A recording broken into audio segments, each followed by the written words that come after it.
let me just give you a little bit more information and introduction on this very exciting project. Now, when we started this work at the OECD, together with our partners, Bernard von Leer and COFACE, we were not in the COVID crisis yet. We were looking at family services as a very important area of work, building on years and years of OECD work. Many of you know probably our series called Babies and Bosses, but also then the volume called Doing Better for Families, in which we really looked at it in great detail at family policies around OECD countries.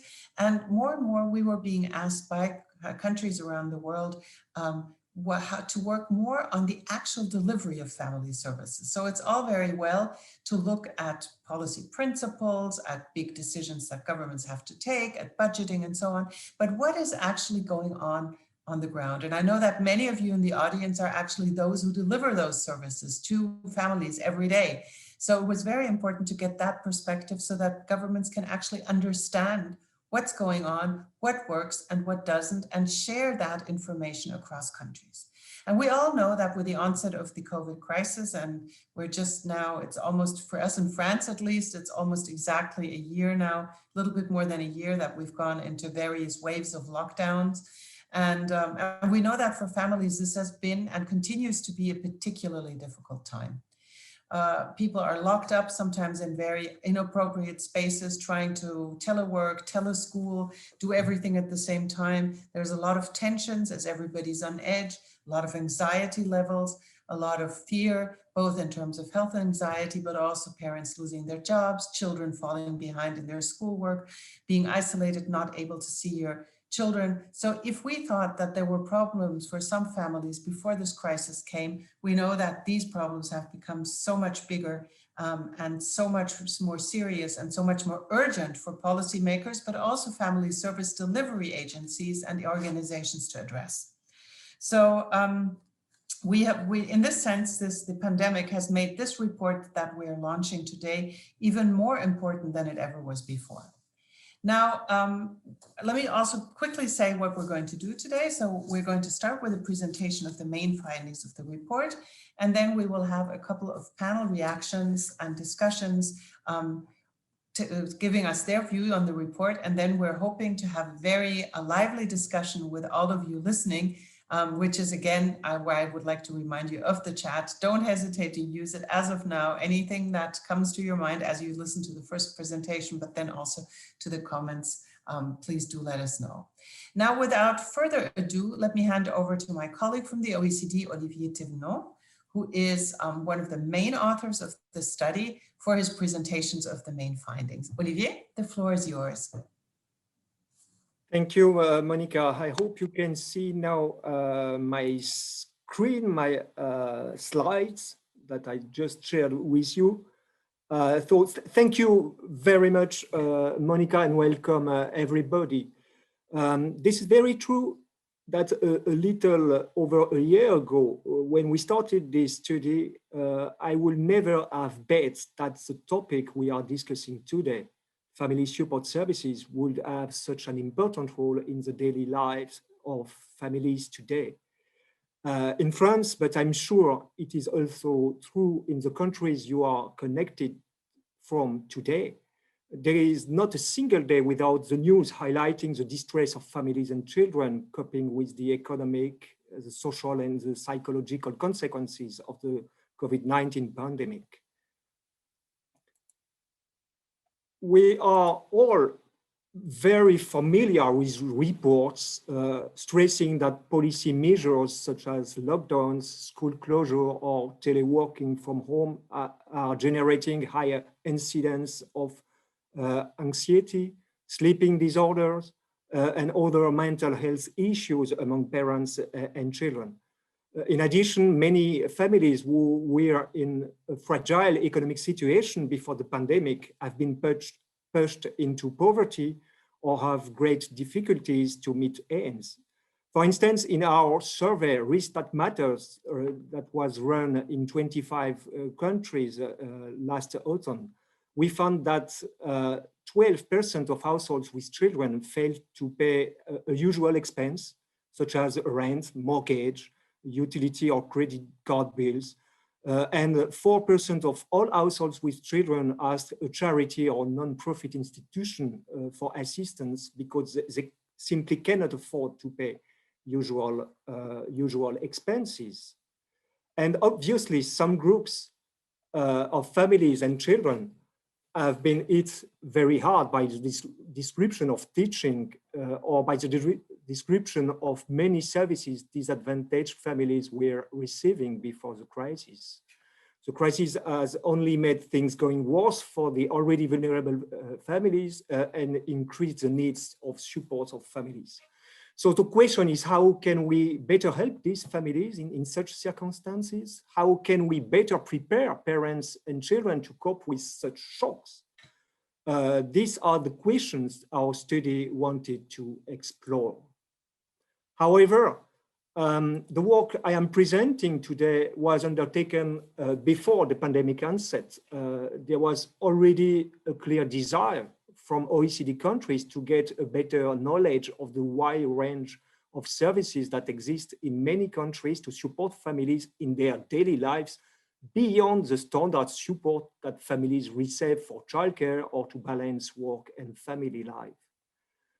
In order to explore this area, we had first to delimit the scope and range of services being covered in our study, and we decided to focus mainly on services that are provided to help parents improve their child rearing capabilities and to make parenting behavior and family functioning more conducive to good child outcomes. The type of services available in this area, of course, vary a lot from country to country and although within countries, since many of these services are actually operated at a local level. Nevertheless, in all countries, there are services in all the major categories that are listed on these slides. So first, countries have various measures in place to help families who are finding it difficult to meet the basic material needs of household members, especially with regards to food, clothing, toiletries, housing, or transportation.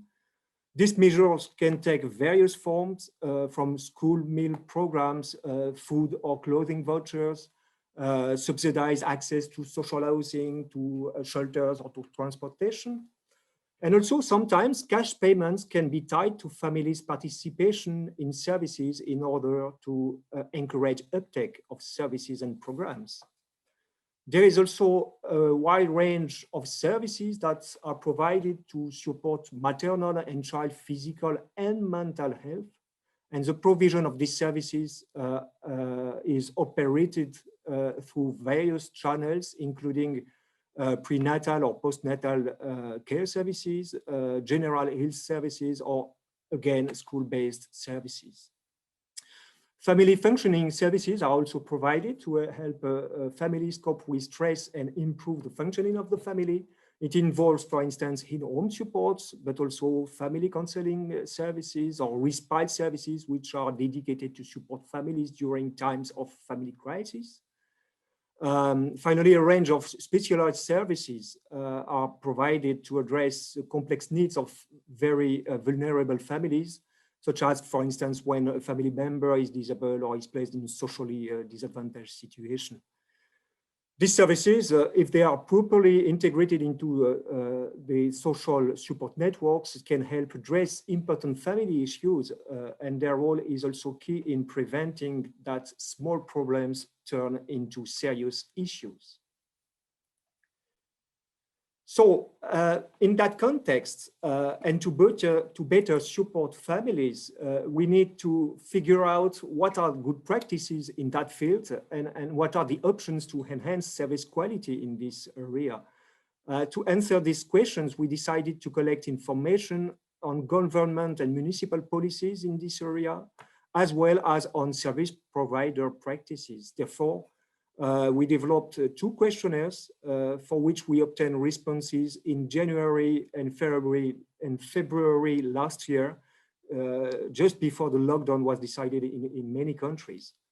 This slide shows the structure of the questionnaire that was sent to the Ministries of Social Affairs and to capital cities in OECD countries. As you can see, we collected information on policy priorities and governance structure in this area, on program contents, on evaluation processes.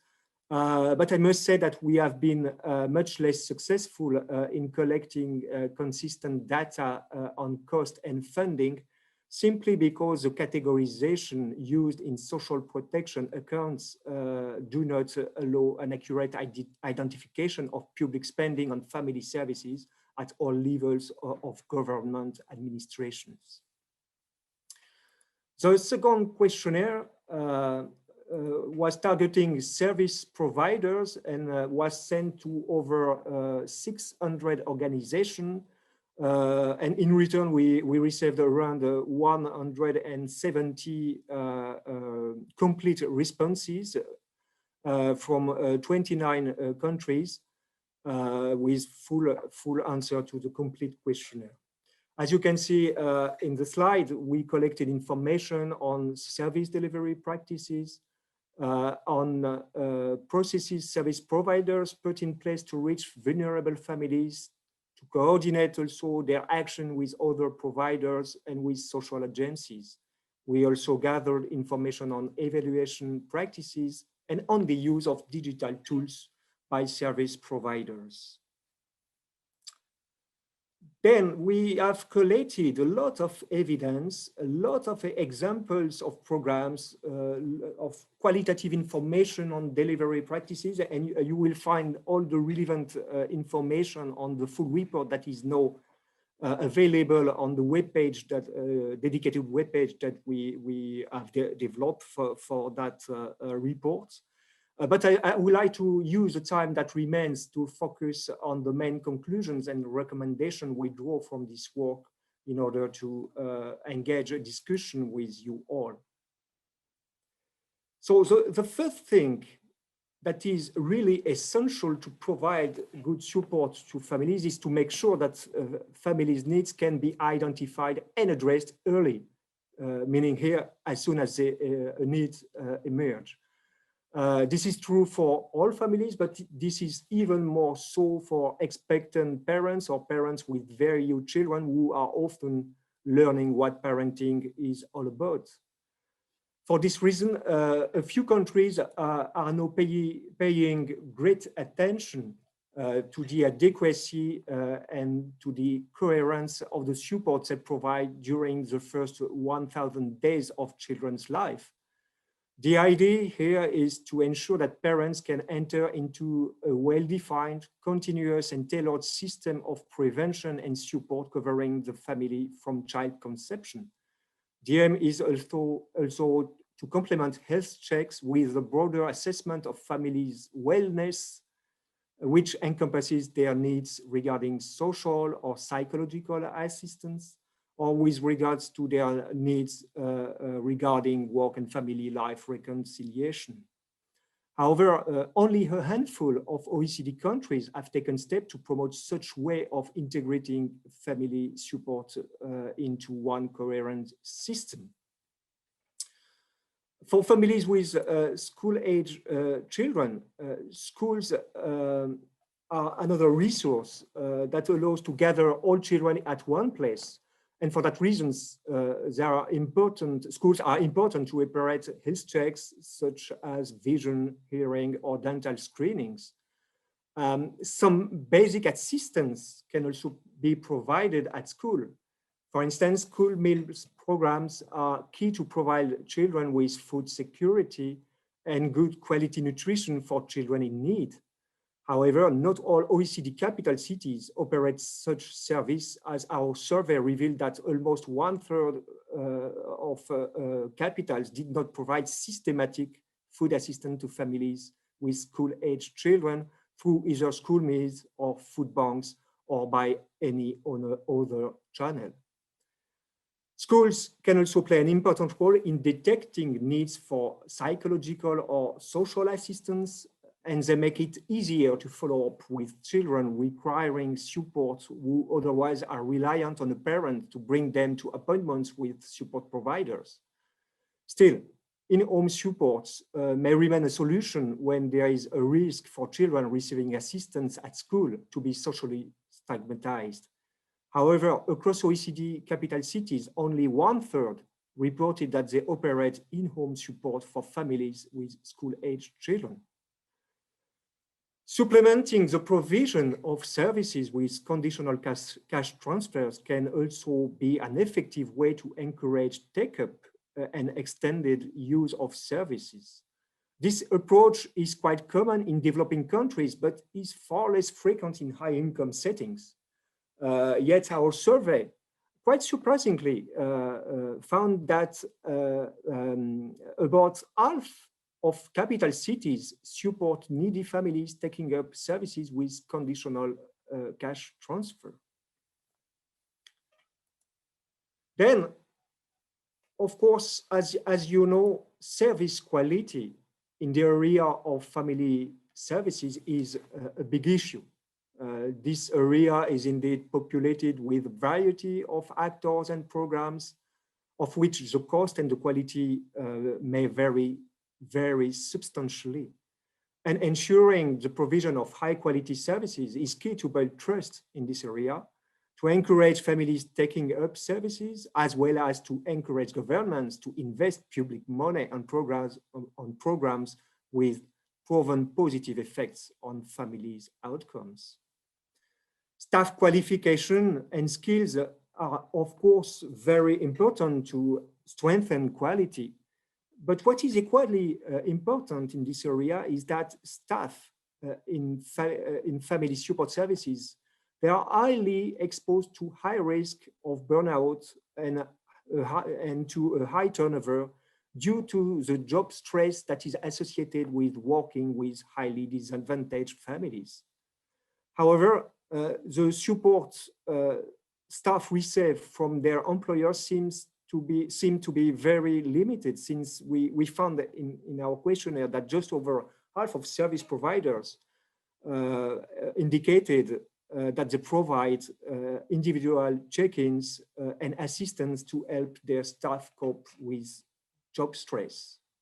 Therefore, there seems to be room for incentivizing good professional development practices by, for instance, conditioning the renewal of accreditation to staff participation in professional development programs.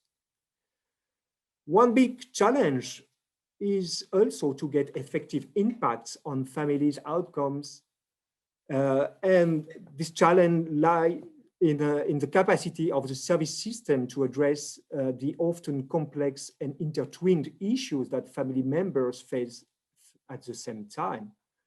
A few approaches are developed to deliver coordinated action and to meet the needs of all families members at the same time. One of them is called the two-generation approach that focuses equally and intentionally on services needed to empower adults and children in the family. It usually involves surrounding the family with coordinated support to help reach agreed goals that can benefit parents and children. In practice, this requires working with families to best cover their diverse needs, to provide tailored support and to coordinate support in very different areas. For instance, two-generational programming can include health services and training services for parents, job search assistance for parents, but also early childhood education for children, as well as parenting or family functioning programs.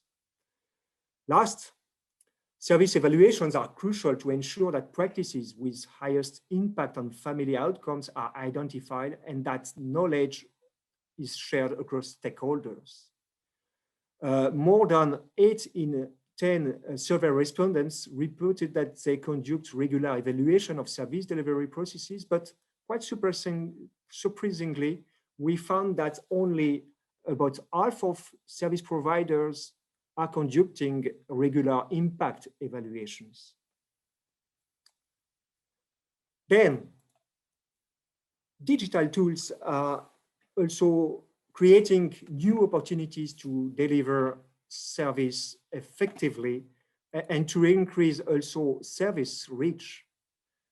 Globally, the use of digital technologies by family support services providers seem to remain rather limited. We found that only 1/4 of providers reported that they use digital tools within their practice. In most cases, service providers use digital tools for external communication purpose, for instance, using social media to increase their reach and program participation rates.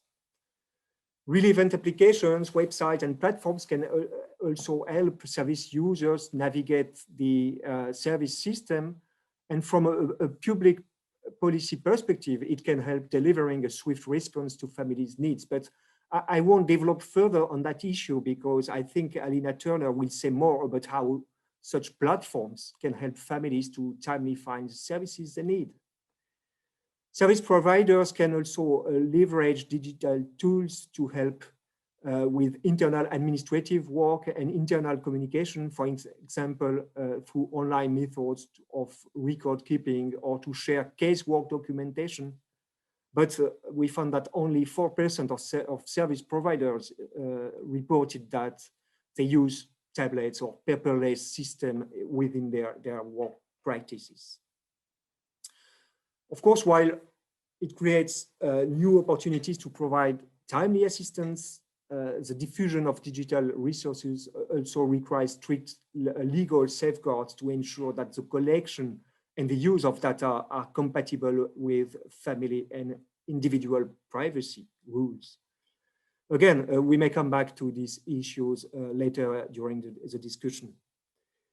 So now I very much look forward to listening to your comments, but before doing so, let me thank the many partners without which it would not have been possible to carry out this study. So first of all, we'd like to acknowledge the support we received from the Bernard Van Leer Foundation from the very start of the project for their financial support, but also they helped us to develop the pilot questionnaires that is the basis of the study we are discussing now. We also used a very friendly network of family organization. The COFAS was a very key partner to encourage the members of that network to answer our questionnaires, but we also relied on various networks that are listed here also.